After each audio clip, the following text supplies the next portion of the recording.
The CBS Radio Mystery Theater presents... Come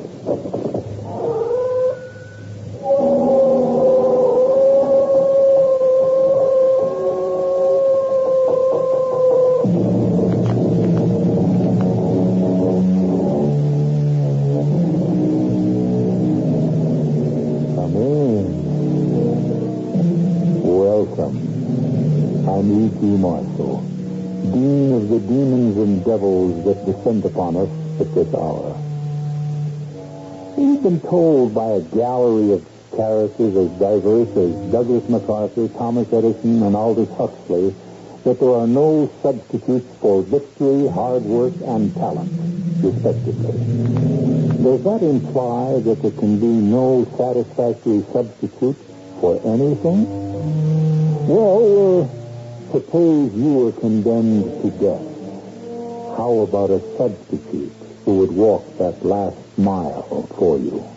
But I didn't kill him, Lieutenant. Come on, Mr. Raglan. You're only wasting time. I tell you I'm innocent. You sent him that bottle of liquor. It was poison. But it was a birthday gift. The note was in your handwriting.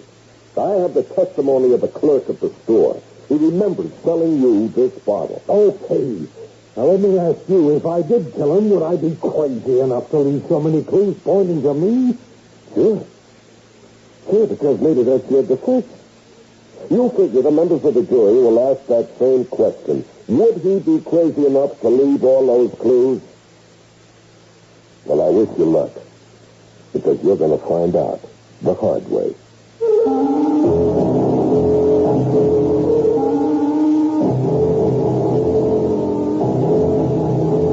Our mystery drama, 45 Minutes to Murder, written especially for the Mystery Theater by Dann and stars Larry Haines. It is sponsored in part by Anheuser-Busch Incorporated, Brewers of Budweiser, and Buick Motor Division. I'll be back shortly with Act One.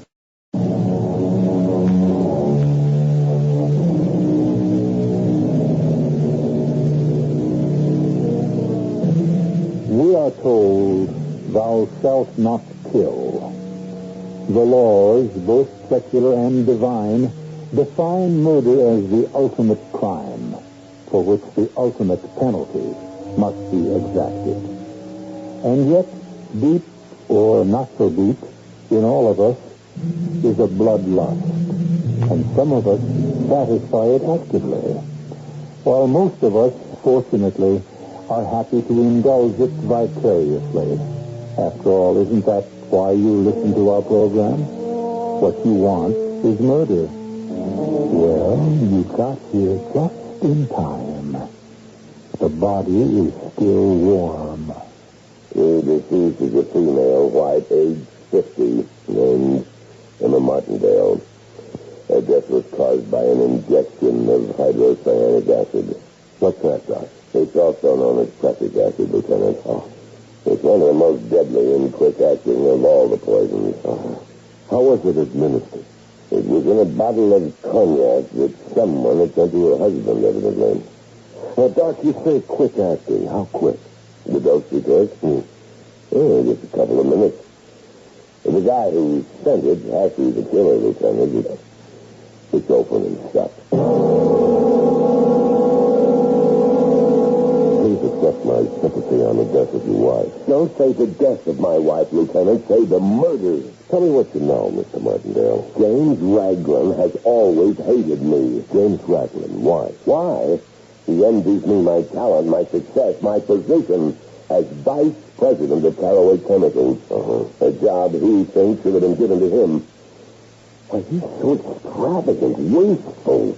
The way he spends money, we'd be bankrupt in a year. Well, if he hated and envied you, why should he kill her? Incompetence, stupidity.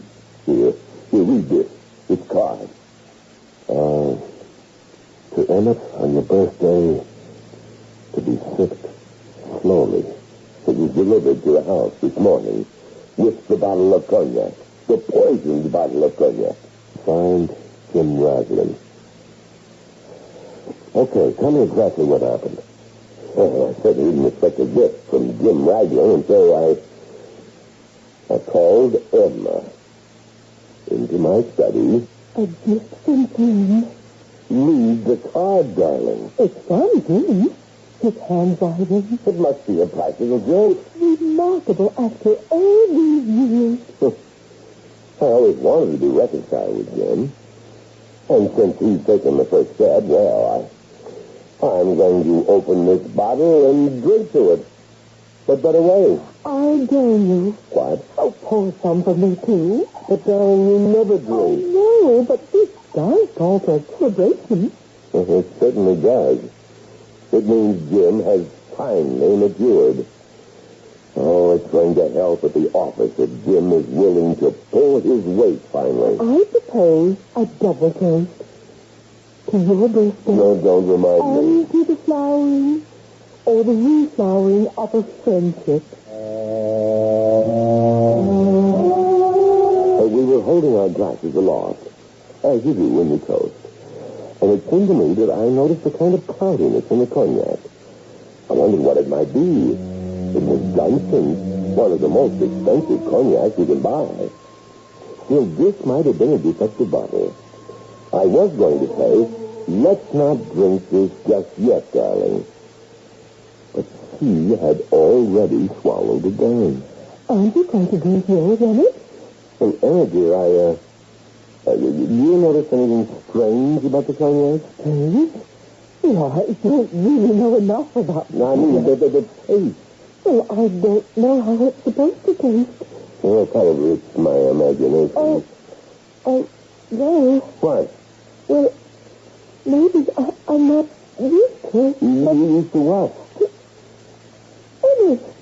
Oh, Emmett, I see. What is it? Marguerite! Marguerite! I'll call a doctor. He was dead when help arrived. Really, there was nothing anyone could do. And now you know everything. Oh, thank you, Mr. Martindale. No, Lieutenant, you don't know everything. Oh. I had every intention of killing Jim Raglan. Killing him with my bare hands. Yet your officers beat me to it. You saved him. You arrested him. You'll have to let justice take its course. Well, that's a superfluous remark. Certainly, I expect justice to take its course. If it doesn't, I'll take my own.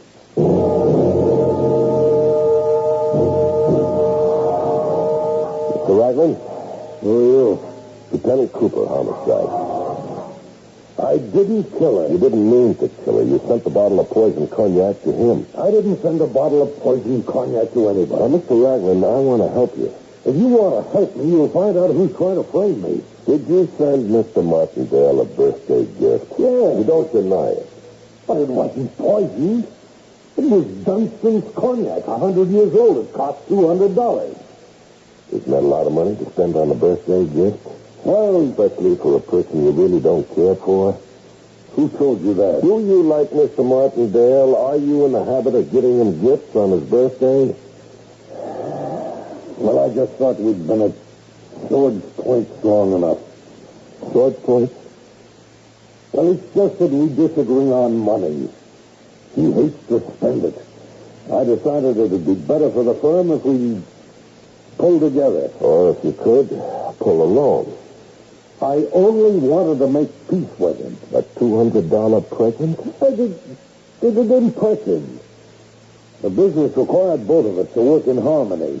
I own stock in the company. Well, we have the note in your handwriting. Would I be such a fool? Well, sure. Murder is basically a fool's occupation. All you had is Emmett's word for it. For what?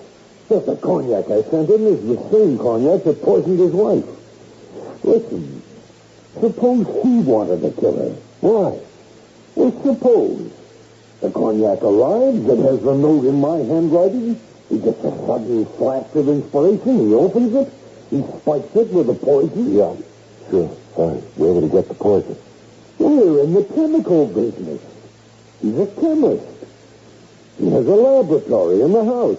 He gets his wife to drink some of the cognac. And here I am, in jail, the killer. Well, you must admit it sounds a bit far-fetched. I don't admit anything. Mr. Raglan, make it easy on yourself, huh?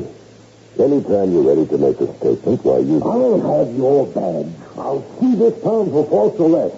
How dare you accuse me? Now, look, Mr. Raglan. Why don't you go to Barnaby's liquor store on 4th and Van Buren? That's where I bought the cognac.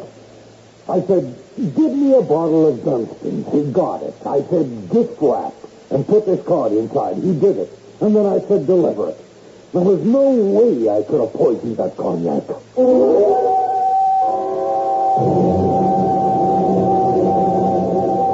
Sure, I remember, Lieutenant.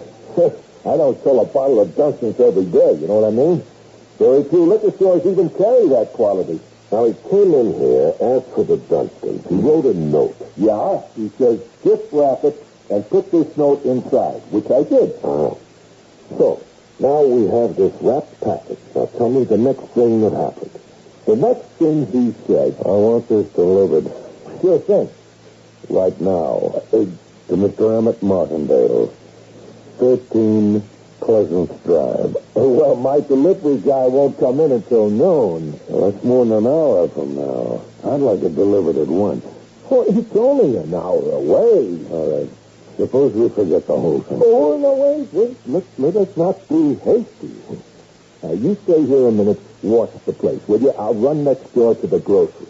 Maybe this guy will help me. I ran next door to Markowitz's place. We do favors for each other, see? But his kid was already on delivery.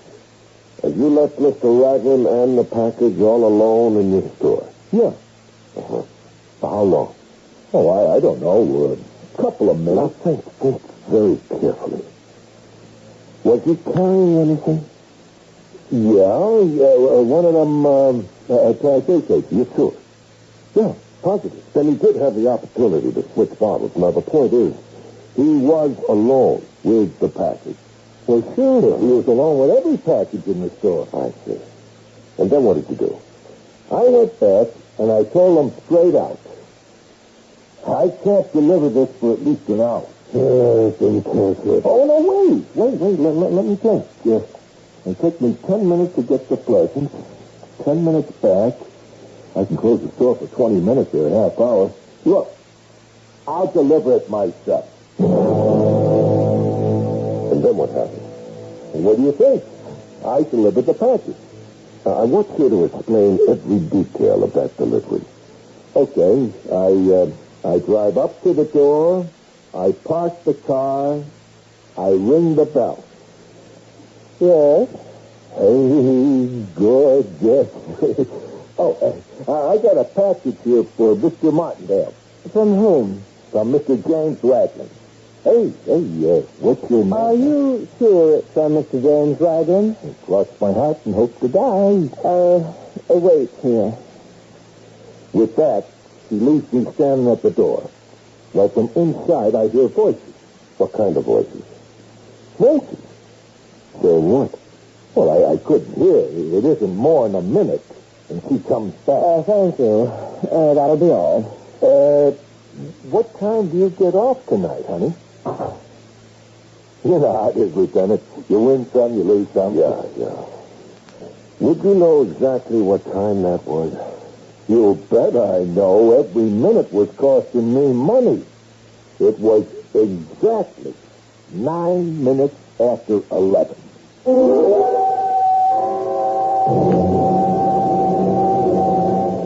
Your name is Marguerite Willis. Yes, officer. And, just after 11 this morning, a man delivered a package. Bottle of cognac for Mr. Martindale. I brought it into him. Tell me, why did you ask the delivery man to wait? I couldn't believe Mr. Raglan would send Mr. Martindale a present. Why not? Couldn't say this, perhaps, but there's always been such bad blood between them. I see. Now, tell me what happened when you brought the present to Mr. Martindale. A gift for you, for Mr. Raglan. Are you sure? That can't be right. Well, we didn't find out. You can leave the room if you like, Marguerite. It could be a bomb. Well, look at this. It's a bottle of cognac. It's not just cognac, it's Benson's cognac. That extravagant fool. Maybe he wants to poison me. But with Dunston's? Nobody would poison with a bottle of Dunston's. Could be worth $200-300. It's just too much money. Emma dear, come in here. It's a gift from Jim. A gift from Jim? I walked out of the room and I began to dust the parlor. I could hear them talking about it. He opened the bottle. He said that he'd join them. How long did that take? Just as long as it takes to tell you. Next thing I know, I hear him yell for me to call a doctor. Did you? Well, I was standing near the phone, so I just lifted it and called the police emergency number for an ambulance. And they came right away? Oh, yes. Right away. Thank you, Miss Willis. I guess that's all.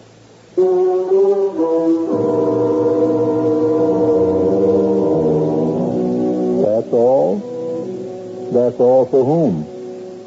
It could be all for Mr. James Raglan, but you know it can't be as simple as this.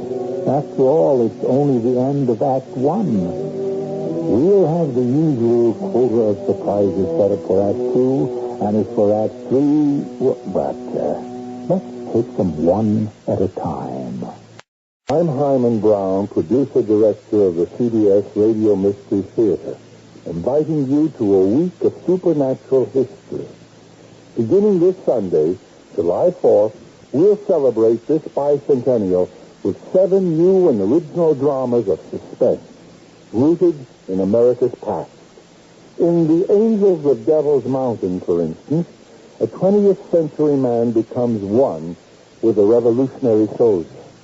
Listen, are you telling me he's the reincarnation of the soldier in the painting? All I'm saying is, he's the same soldier. And when he drove through here, something came over him. He felt that terrible pain again. We'll take you back to the Revolution with Thomas Jefferson and George Washington, to the Civil War with Lincoln, exciting stories of intrigue, spies, and ghosts. Be sure to join us each night next week for 7 dramas of supernatural history on CBS Radio Mystery Theater At 10:30 every night on WDBM News Radio 78.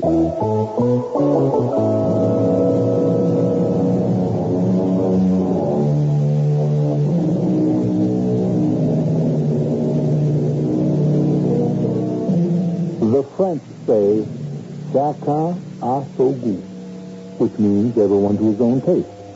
All too soon, we become enslaved by our tastes and form habits, which lead to patterns of action. And to these we remain true. If we are rash and impulsive, we do everything in a rash and impulsive manner, including murder. If, on the other hand, we are devious and complicated, we do everything in a devious and complicated manner, including murder. With what sort of people are we dealing in our story? Lieutenant, what am I getting out of here? Now, Mr. Raglan, while you were in that store, you did have an opportunity to either doctor or fix spotted. What are you talking about? The owner of the store left you alone for several minutes while he went next door to see if he could get a delivery boy. Listen, Lieutenant, you've got to believe me. Now, you'd have been in the clear to tamper with that bottle. I don't know what you're talking about. I'm innocent. Now, look, Mr. Raglan, you gave me a lead. I followed it. But you're in just as deep as ever. I didn't poison the cognac. Well, if you didn't poison the cognac, who did? I don't know. Martindale did. Now, you said that before. Why would he want to kill his wife? Because... Yes? Because she was too good for him. In what way? In every way. She was delicate and aesthetic, and he was kind of vulgar. And that would motivate him to kill her? That and Marguerite. Marguerite? The maid. Oh, what about her? You've seen her. Good looking, sexy. Oh, I see. And Martindale was having an affair with her? How did you know? Well, that's what you're trying to say, isn't it? Well, it's true. Everybody knows. Who's everybody? All of his friends, her friends. Just ask. Well, that's not good enough. Would they be willing to swear to that in a court of law? Well... You know, these things that everyone knows usually come apart on the witness stand under oath. But it's true. All you have to do is look at them. Listen to the tone in their voices when they talk to each other. All right. Why didn't Emmett Martindale divorce his wife and marry the maid? Oh, a gentleman doesn't do that. Besides, in her poor, deluded way, Emma was madly in love with him. She wouldn't let him go. And that's why he took the opportunity to get rid of her. Yes, Mr. Ragland. You don't believe... Well, should I believe you? In this country, a man is supposed to be innocent until he's proved You'll be given the chance to prove your innocence in court, Mr. Ragland. Don't hand me that some chance. The state has unlimited resources, money, manpower, experts. What have I got? Now, look, Mr. Ragland, I don't create the setup. I just work for it. Now, let's go back to the beginning. You and Martindale were on the outs. Why? We couldn't agree on anything. Mostly on how the business should be run. You see, he's tight. He's the stingiest human being in existence. He won't spend a dime on anything. I believe you have to spend it to make it. We fight each other constantly. Well, finally I decided we'd have to find a middle ground. It was his birthday, and I took the occasion to send him a very expensive present. Why? Why not simply for $10 or $15? I don't know. Are you in the habit of giving people expensive gifts? No. Wasn't there a lot of defiance in this particular present? Hostility? Wasn't it your way of saying, see how generous I am and how cheap you are? So, maybe that's true. Then wouldn't you say the basic purpose of the gift was not to wish him well, but to irritate him? Okay. What if you're right? What if I did it to outrage his shriveled, miserly, stingy soul? I hated him for being mean and grasping, but that doesn't prove I wanted to kill him.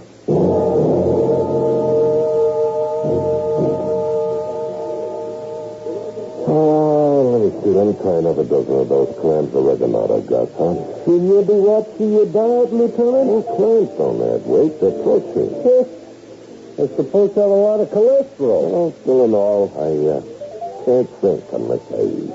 What do you got to think about? Oh, nothing so simple can happen to me. It never has.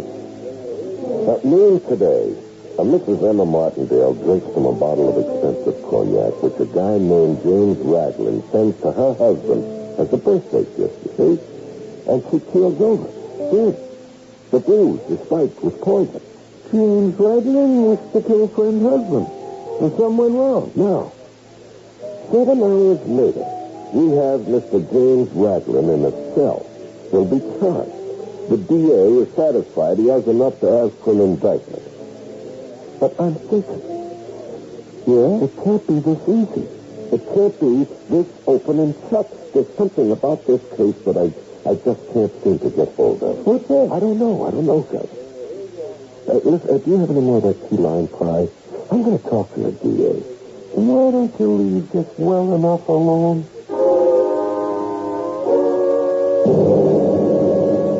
I haven't had a chance to thank you yet, Lieutenant Cooper. You've worked quickly and efficiently. You've gotten these statements from all the witnesses. I don't see how a jury can come up with anything but a verdict of guilty in the first degree. Now, Mr. DA, that's exactly what I wanted to talk to you about. You see, I am not sure that James Ragland is guilty. What's that? Well, with all the evidence, Mr. Quentin, I'm just not sure. Why? I don't know why.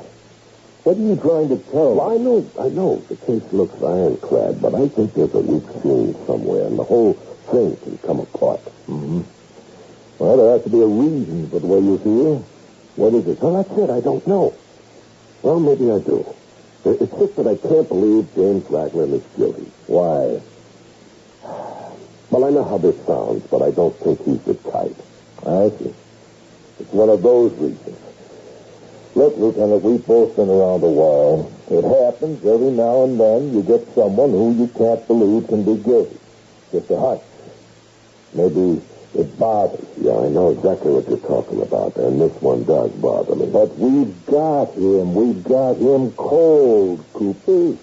You know me. I'm not running for governor. It's as much a job to prove a man innocent as guilty. But James Ragland is 100% guilty. Well, it's still obviously.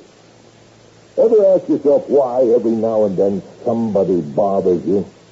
Because guys like us, we always have it on our conscience that we may be railroading an innocent person. I understand, but not him. Yeah, but I still want to poke around, see if I can come up with something.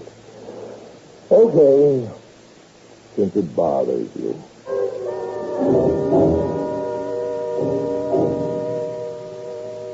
I'd be glad to help in any way I can, Lieutenant Cooper. Now, if your full name is Marguerite Willis, how long have you worked for the Martindales?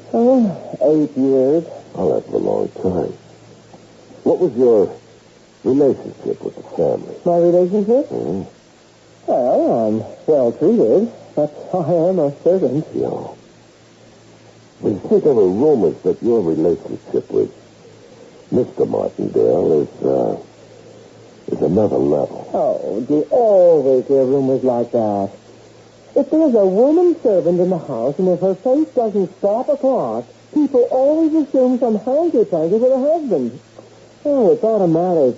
Oh, those rumors don't bother me. Yeah, well, it's a question that has to be asked. Oh, I understand. And it's a line of investigation that has to be followed. Well, go ahead. You'll find anything. The truth is, Mr. Martindale doesn't like women. That is, he has no romantic inclinations in that direction. If you know what I mean. No, I'm not sure I do. Well, he's completely involved with his work. He brings it home every night. Uh-huh. How did he behave toward his wife? Oh, like a gentleman. Did they get along? Very well. Did they ever fight? Lieutenant, has somebody been talking to you? Oh, many people talk to me. Well, I'm in a very peculiar position here. Because of my job, I know certain things I have no right to discuss. But I have an idea someone is slandering Mr. Martindale. Mm-hmm. And I'm sure you have an idea who that someone is, assuming it is slander. Well, this conflict between Mr. Martindale and Mr. Ragland, it wasn't only because they couldn't agree on how to run the business. Because what I'm about to say isn't going to help him. But my loyalty has to be to my employers. He was in love with Mrs. Martindale, James Ragland was. Yes. He knew her before Mr. Martindale did. Uh-huh. I even think they were engaged. Then he introduced her to Mr. Martindale, and the next thing everyone knew, Mr. Martindale and Emma were married. I see. And Mr. Ragland never mentioned it. No, I guess not. Mr. Ragland would come here to see her regularly. I remember. It was always the same conversation. Darling, Emma, darling. Jim. You made a mistake. Admit it. You don't love him. Jim, I do love him. That isn't you saying it. It's your pride. If you make a mistake, you don't have to pay for it for the rest of your life. Just walk away from it. No. Look at what he does to you. What does he do to me? He neglects you. He abuses you. Jim, he's my husband.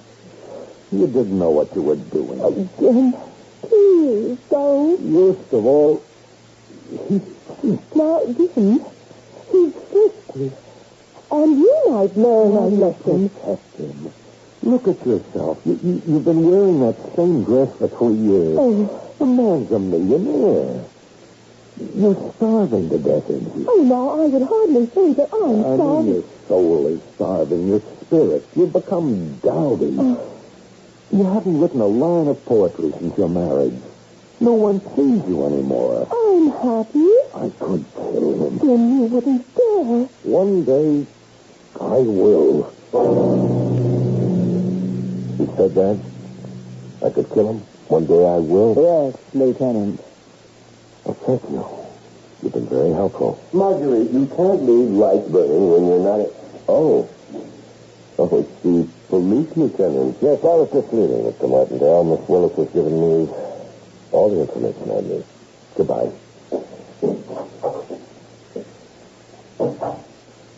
You gone? Yes. Are you sure? I can see him through the window. He's getting into his car. Now he's driving off. Come over here, Angel. What did you buy me, baby? First, you come over here and give me a great big kiss.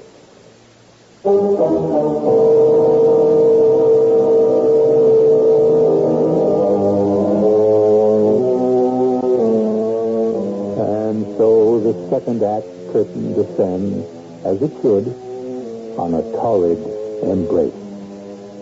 What are we going to do with all these people? Practically every one of them seems to be telling a lie. Well, maybe the lies will cancel out, and we'll be left with the truth. Maybe the truths will cancel out, and we'll be left with a lie. Nothing will happen until I return shortly with Act 3.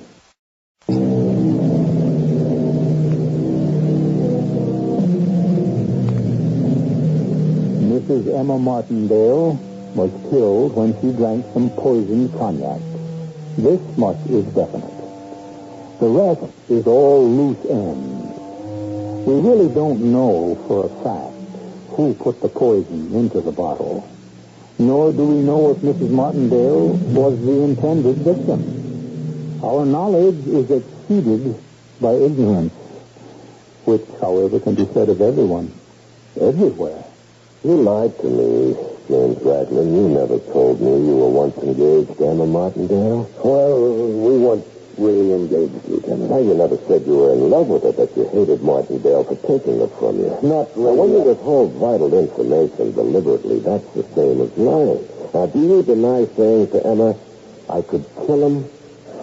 Didn't you also say one day, I will kill him? Well, I may have said something like that. I didn't mean it that way. Well, then why did you say it? Because a man gets mad, gets drunk, and says a lot of things he doesn't mean. I know it looks bad. You don't know how bad. But I'm innocent, no matter what. Okay, I should have told you about the way things were between Emma and me. It was a mistake. But I was scared. You can't quit on me. You have to help me. Now, I went to the DA. I stuck my neck out for you, and all the time you were holding out on me. I told you I was afraid. That's the end of the line. I'm getting off this train because it just isn't going anywhere. Oh,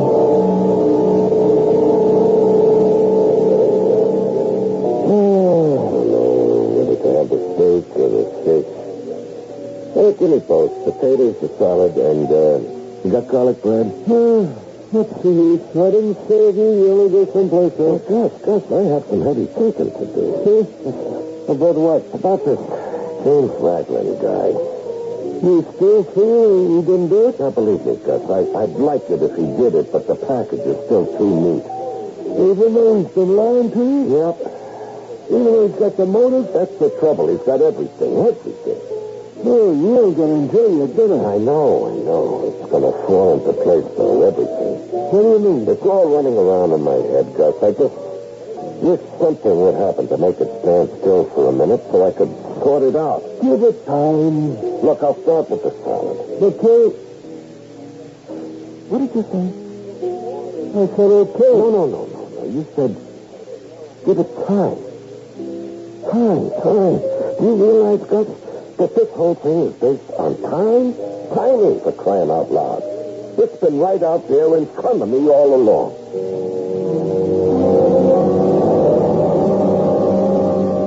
Doc, how long did you say it took for her to die after she swallowed that poison? That's all in the report, Lieutenant. Just a couple of minutes. I see. Okay, she swallows the drink. In a couple of minutes, she's dead, right? Now they call the ambulance immediately. No, that's what your report says. Yes, and it also says the request was made at 12 noon. It arrived 6 minutes later. It's 12:06. You have to admit that's great time. Yeah, but don't you see? The question is, when did she drink it? Mr. Barnaby, how many bottles of Dunston's cognac do you keep in stock? Are you kidding? At that price? I just kept the one. And there's no way anyone could have sneaked in here and replaced the bottle of Dunston's you had with one that had been poisoned, huh? In the first place, I got a special protection system, see?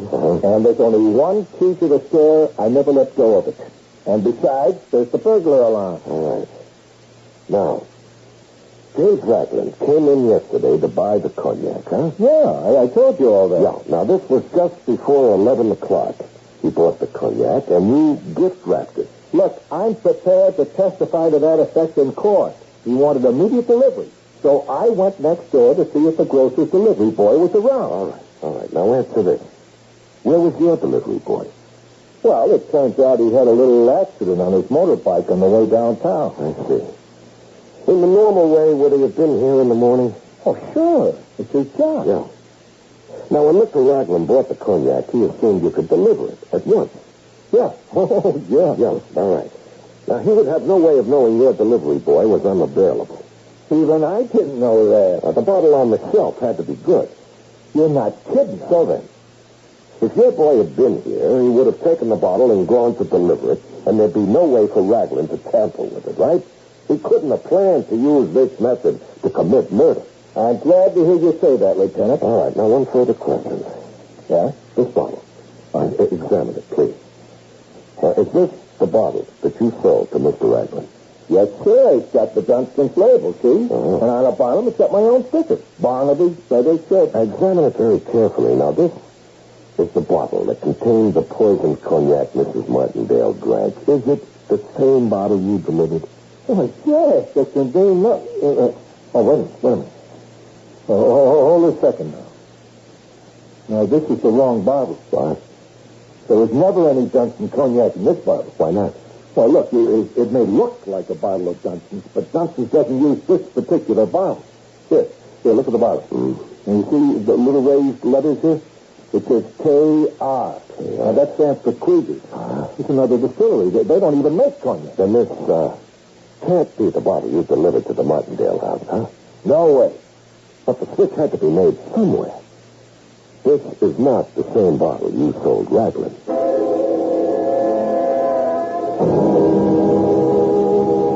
Hello, this is Lieutenant Cooper speaking. Sergeant, you got a call earlier to send an ambulance to a Mrs. Martindale. The record says noon.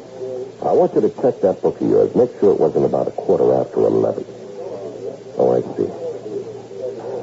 It was the first call you took when you came on at 12. Thank you, Sergeant.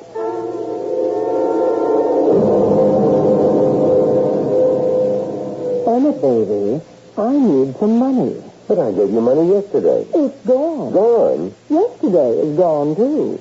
But you just can't go around spending money as if it's... That's what money's for. You're just going to have to learn. Money has to be saved, protected against waste. The way she learned it?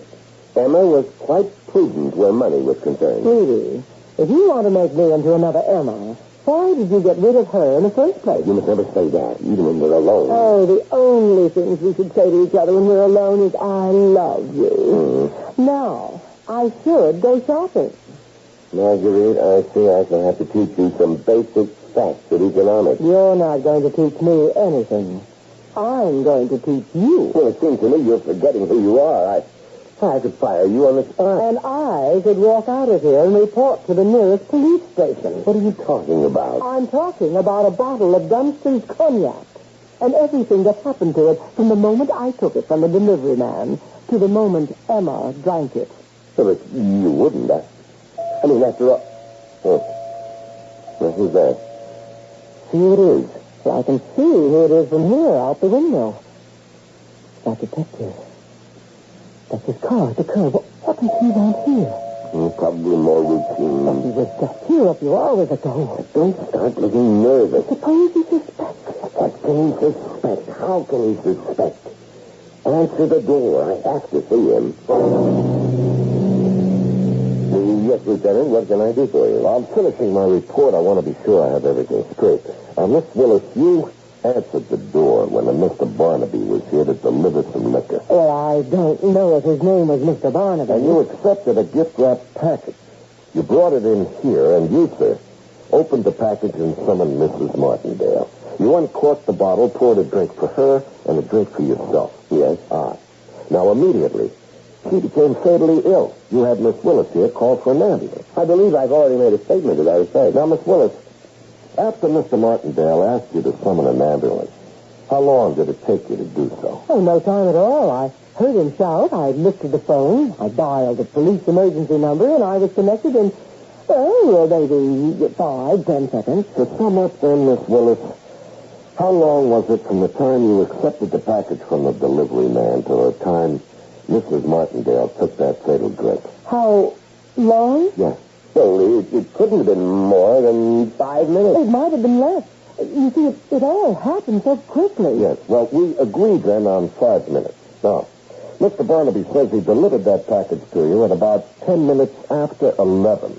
5 minutes after the delivery, you placed the call for an ambulance.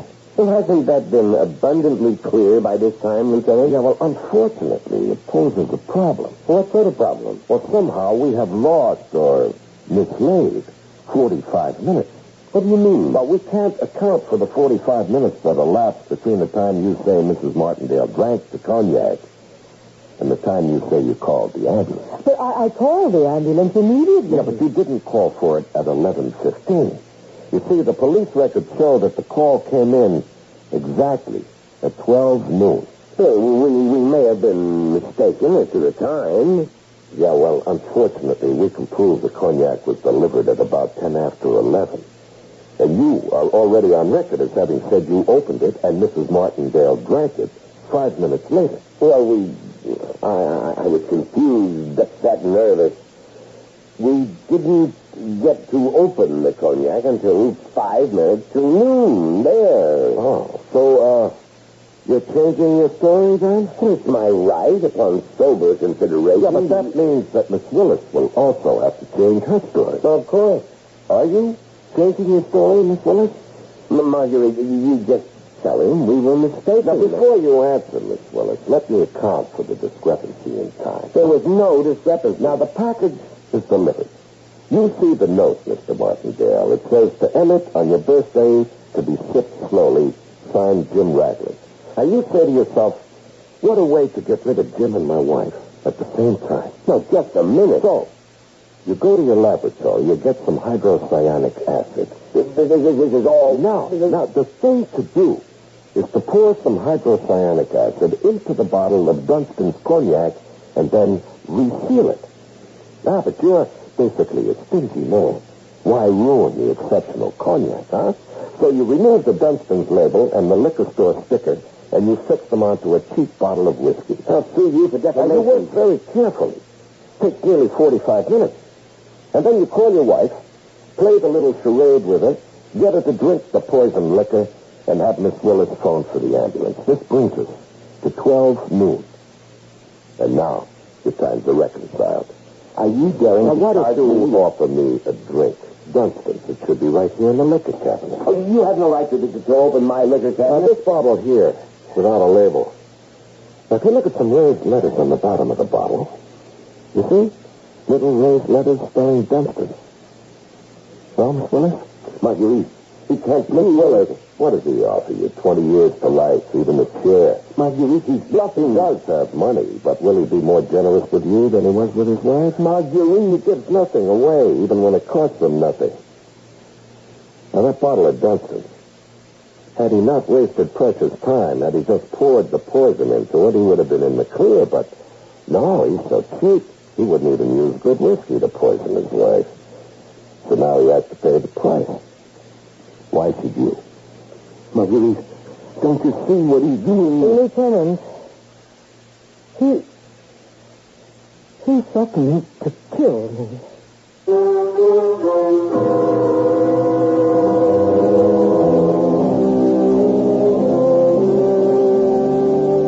Who was it that said the cheapest way will always cost more in the end? At any rate, The jury felt that Marguerite was a helpless tool, so she'll be released shortly, after a short stay in jail. Emmett will never be released. He has a lifetime career in the prison library. He also teaches chemistry in the prison school. So, at least our story has some redeeming social value. And I shall return with even more values.